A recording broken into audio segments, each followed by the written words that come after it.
বাসস্থান এগুলো নিয়ে আমি কাজ করছি আর কি, তারপরে বৃক্ষরোপণ এগুলো।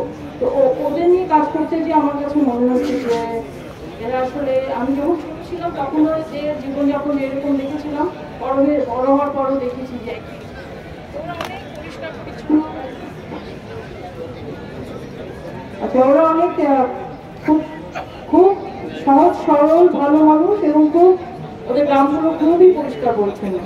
তো এটা ওদের সাথে কাজ করার সময় আমার মনে হয়েছে যে এদের ইতিহাস, এদের সংস্কৃতি, এদের নিজস্ব কালচার যেগুলো আছে এগুলো নিয়ে আমি একটা বই বের করবো। তারপর এই সিদ্ধান্ত নেওয়ার পরে আসলে বইয়ের কাজে হাত দেওয়া, এবং মনির ভাই অনেক সহযোগিতা করেছেন, এবং আরো যাদের লেখা আমি এখানে দিয়েছি সবার কাছে আমার কৃতজ্ঞতা, এবং হ্যাঁ অনেক ঋণী থাকবো সারা জীবন তাদের কাছে। তাদের লেখা আমি এখানে আসতে পেরেছি, তারা পারমিশন দিয়েছেন। আর আমাদের এখানে বাংলা এবং ইন্ডিয়া ভারতেরও কিছু শিল্পী রাইটার লেখা আছে এখানে।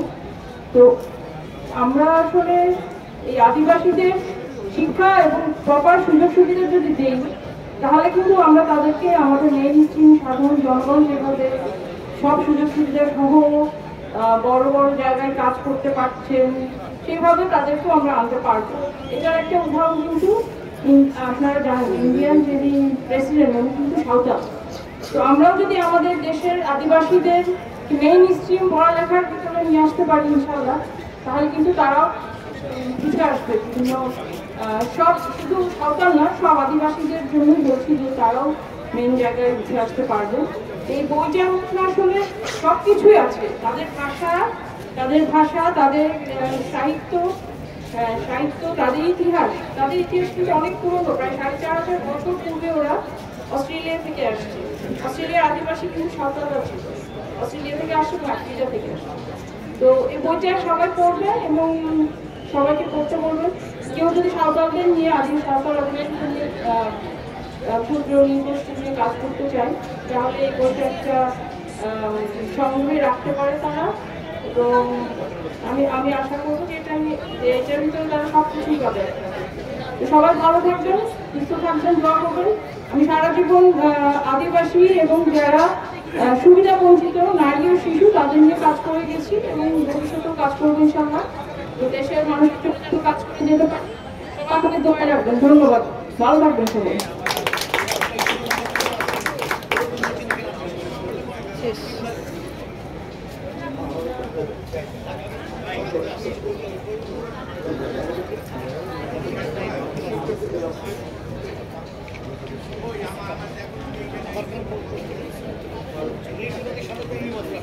সাঁওতাল জনজাতি বিদ্রোহ বেদনা,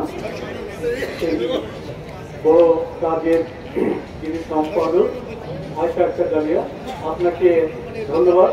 এর সাথে শ্রুতি মন্ডলী আপনাদেরকেও ধন্যবাদ। এর আগে আমার আরেকটা বই আছে রোহিঙ্গা গণহত্যা নিপীড়িতের যন্ত্রণা। তো এরকম যারা সুবিধা বঞ্চিত তাদের নিয়ে আসলে আমার কাজগুলো আছে। আর আরেকটা বই আমার নিজের লেখা বই আছে, সেটা হচ্ছে পৃথিবীর পথবান্ধবে। পৃথিবীর প্রায় 36-38টা দেশে ভ্রমণ কাহিনী নিয়ে লেখা আমার নিজের বই। তো এটা আমার থার্ড বই আর কি। তো সবাই দোয়া করবে। আমাদের নেক্সট বইটা আসবে সিল্ক রোড নিয়ে, চাইনিজ সিল্ক রোড নিয়ে একটা বই বের করবে। ভালো থাকবেন সবাই, থ্যাংক ইউ।